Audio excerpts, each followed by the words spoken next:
Hey, myself Aditya Tiwari. I am a BBA graduate from IP University, currently pursuing MBA. सो है guys, ये रहने वाली है the last minute survival series की part 3, जिसमें मैं आपको 3 सब्जेक्ट बताने वाला हूँ। एक आपका बीबीए का होने वाला है, 2 आपके बीकॉम ऑनर्स के होने वाले हैं, फर्स्ट एंड सेकंड ईयर के साइमल्टेनियसली। सो अभी जैसे 28 को आपका छुट्टी डिक्लेयर कर दी गई है, बट आईपी की तरफ से कोई छुट्टी नहीं है, आपके एग्ज़ाम होंगे उस दिन पे। तो जैसे आपका बीबीए में जो सब्जेक्ट रहने वाला है वो डिजिटल मार्केटिंग है, तो डिजिटल मार्केटिंग की 4 यूनिट्स में से पहली यूनिट में आपको जो करना है, आपको स्कोप ऑफ डिजिटल मार्केटिंग पढ़ना है, इसके इंपॉर्टेंस, इसके disadvantages, marketing versus digital marketing क्या होता है, मार्केटिंग डिजिटल मार्केटिंग की स्ट्रैटेजीज वगैरह कर लेना।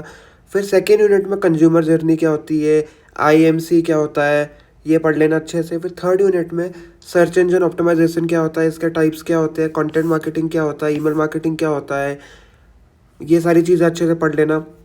उसके बाद फोर्थ यूनिट में रोल ऑफ सोशल मीडिया क्या होता है, वेब एनालिटिक्स क्या होता है, मोबाइल मार्केटिंग क्या होता है, एथिकल कंसिडरेशंस क्या होता है, एथिकल टर्म्स, टेक्निकल टर्म्स क्या होती है डिजिटल मार्केटिंग में, ये सारी चीज़ें पढ़ लेना अच्छे से। उसके बाद आपका तो दूसरा सब्जेक्ट है वो कॉर्पोरेट अकाउंटिंग है, बीकॉम फर्स्ट ईयर का।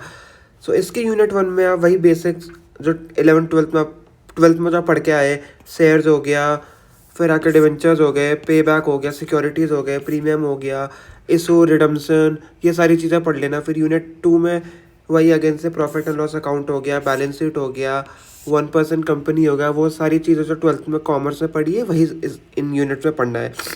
फिर यूनिट 3, इसमें मर्जर हो गया, परचेज कंसिडरेशन हो गया, अमालगमेशन हो गया, ये पढ़ लेना।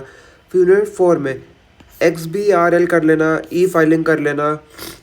फिर दूसरा सब्जेक्ट बीकॉम सेकेंड ईयर का विच इज़ मैनेजमेंट अकाउंटिंग। इसमें आप यूनिट 1 में difference between cost management financial accounting कर लेना, इसके लिमिटेशंस कर लेना, ठीक है।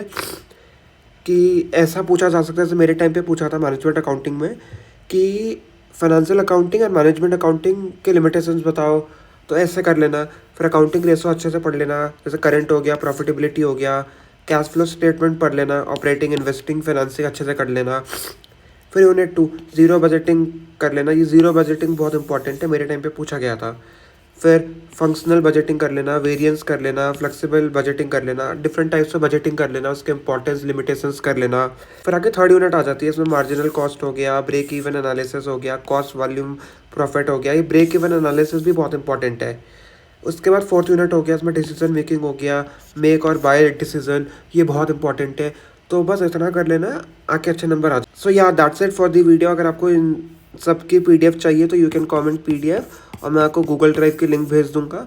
उसके साथ ही साथ अगर आपको प्रीवियस या क्वेश्चंस या कुछ इंपॉर्टेंट टॉपिक्स वगैरह कुछ चाहिए तो वो आप बता देंगे, कमेंट कर देंगे, तो I will share that also with you.